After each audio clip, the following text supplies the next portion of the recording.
We have now covered the three primary areas of music. Today we're going to take a look at the other three areas that fall in the secondary. The first one of those is called musical textures. A musical texture deals with how many different lines of music are being woven together to create the whole composition. Think about your Aunt Emma, who is someone who crochets or knits for her pastime. Let's say she's just learning how to knit, and for Christmas she decides that she's going to knit everybody a scarf. Well, on that Christmas, everybody gets a bright red scarf because she only has the red thread and she doesn't know enough about how to weave into the pattern other colors or other patterns. But the next Christmas, she's learned a little bit more, and so she's able to put in a pattern, and so she chooses not just red, but also green. And then later on, as she gets more knowledgeable, there's more colors that enter the scarf that you get every year from your aunt. Well, that's kind of the idea. How many different colors, how many different lines of music are being put together to create the whole? When we start with our historical discussion of classical music history, we're going to start with the medieval period. And the first music from the medieval period has only one line of music, only one melody line. And so we describe that as being monophonic. So the first texture is monophony. Mono meaning one. You only have one line of music, and that's it. So the music that's used in the Roman Catholic Church's Mass during the medieval times is a great example of monophonic music, where the choir is singing in unison just one melody line. So we have our definition of melody, a succession of single pitches preceded by the mind as a whole. Later on, as we move through the medieval period, the first impulse to change is taking one melody, creating a new melody, and putting them together so that you have two melodies singing together simultaneously. This develops our second type of texture called polyphony. The textbook definition of polyphony is that you have at least two lines of melody and a line of harmony. So the textbook definition suggests that you have three parts. Maybe you have one lady here singing a melody, another lady here singing another melody, and then you have a man in between providing a line of harmony. When they sing all of those lines together, then polyphony is created. A wonderful example of this comes from the Baroque period. If you have a second, look up Johann Sebastian Bach's Jesu Joy of Man's Desiring. If you can look it up, find an organ composition, an organ performance, where you'll hear the first melody coming in at the very beginning, and it's a running melody. You hear it a lot at weddings. And then after a while, then another melody will come in, and then you'll hear the melodies join together as the composition keeps going and concludes. So that's a wonderful example. Please take the time to listen to that. Once we move through the end of the medieval period and then the whole of the Renaissance period, then polyphony is no longer the primary texture of music. Then we get to a texture that is still the primary texture of music even today, and that's called homophony. Homophony is when you have one melody line, and then that melody line has harmony. It could have one line of harmony, it could have 15 lines of harmony, it doesn't matter. As long as you have one line that's dominant and melody, and then the other lines are harmony. This is called homophony. So if you want to remember it this way, homophony begins with H. It has harmony, so that you might be able to remember that in distinction with monophony. These are the three textures that we're going to learn about this semester. So I'll be referencing these three textures as we move through the rest of the classes. Think about your favorite song, whether it's a country song or a pop song by a soloist, where the lady or the guy is singing the melody, and then you have all of these guitar parts and keyboard parts, and they're all providing the harmony for that particular singer. That's an example of homophony.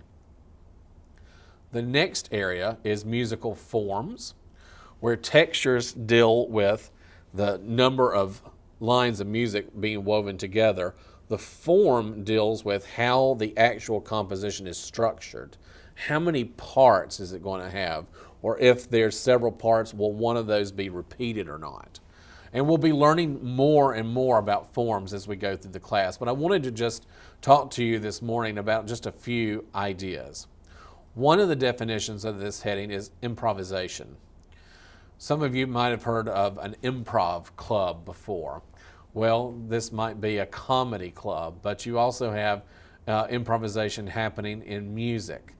One of the greatest areas or genres or styles of music that uses improvisation today is jazz.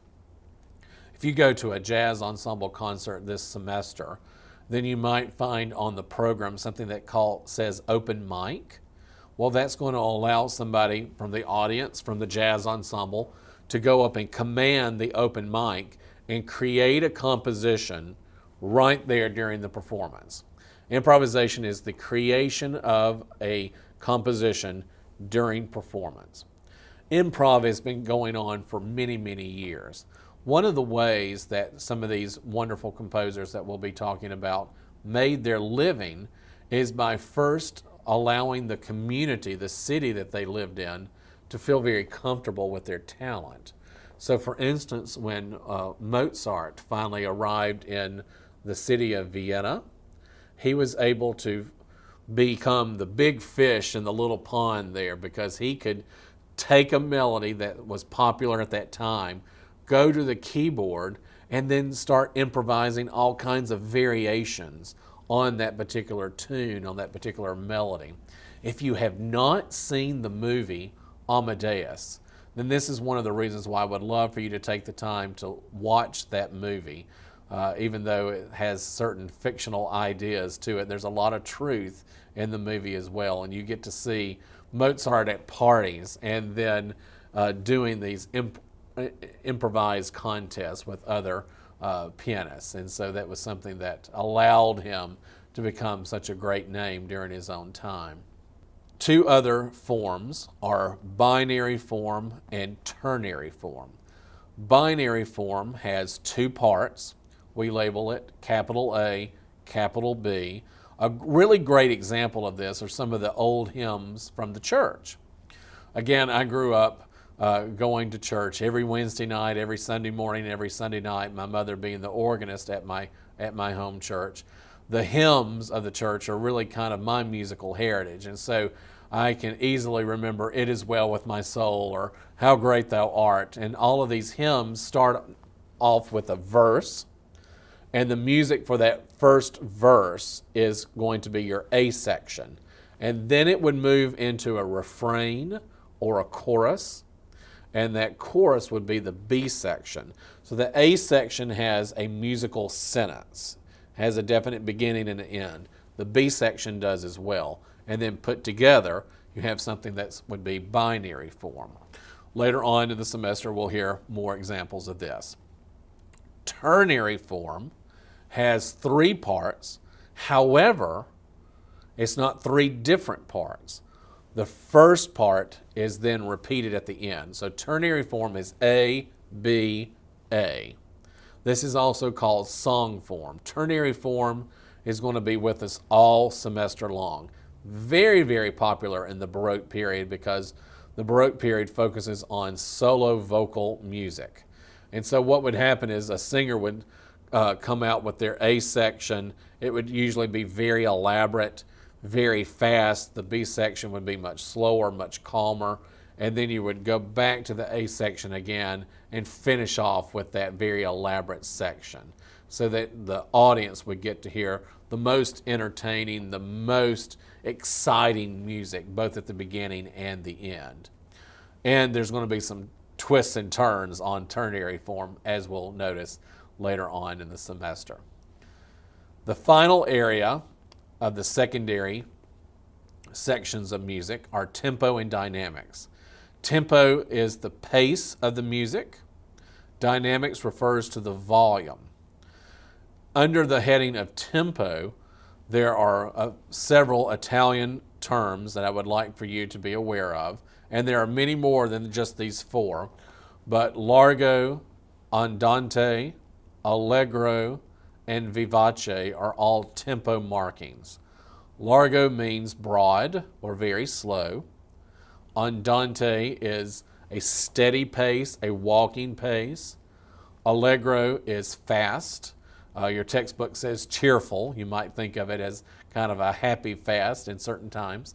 Vivace is lively, faster than that allegro. So in that list in your PowerPoint, we're starting slowly and we're building the pace. We're building the quickness.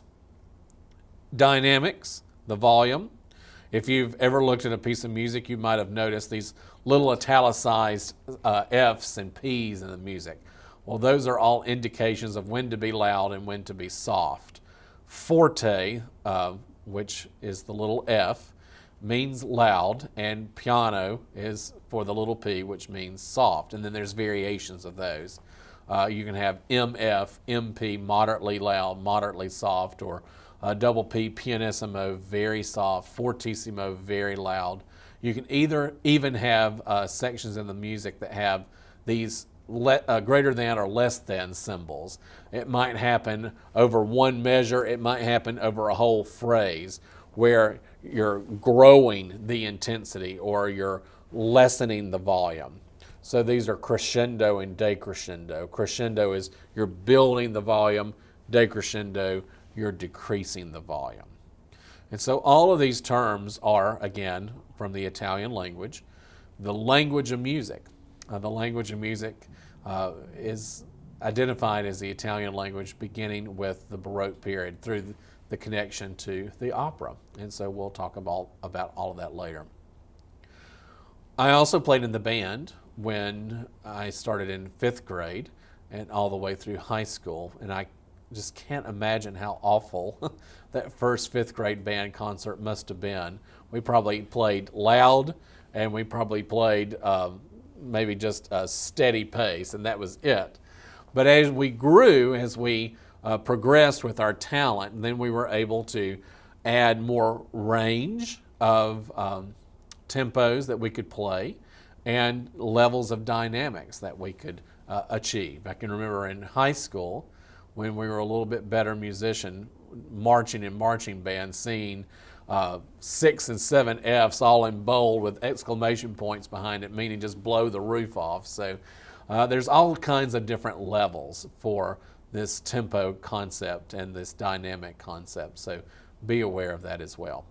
So that concludes our areas of the secondary materials of music, and that's all the materials of music together. So for those of you who are familiar with music and have a great musical background, this has been a nice review for you. For those of you who have not really been in music before, this has kind of been like learning a foreign language. So you might want to go back and rehash some of this or look elsewhere to bone up on some of these definitions so that you can understand them better. Thank you so much for joining us. I'll see you next time.